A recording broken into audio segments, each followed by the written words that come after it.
అందరికీ నమస్తే అండి. ఈరోజు నేను సందుల గురించిన సమాచారాన్ని అందించడానికి మీ ముందుకు వచ్చిన. సందుల గురించి తెలుసుకుందాం. సందులు రెండు రకాలు. ఒకటి తెలుగు సందులు, రెండు సంస్కృత సందులు.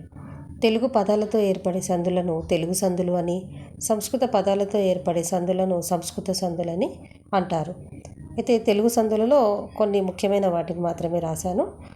ఇందులో మరి అవసరమున్న కాడికి తీసుకుందామన్న ఉద్దేశంతో అత్వసంధిని అకార సంధి అని కూడా అంటారు.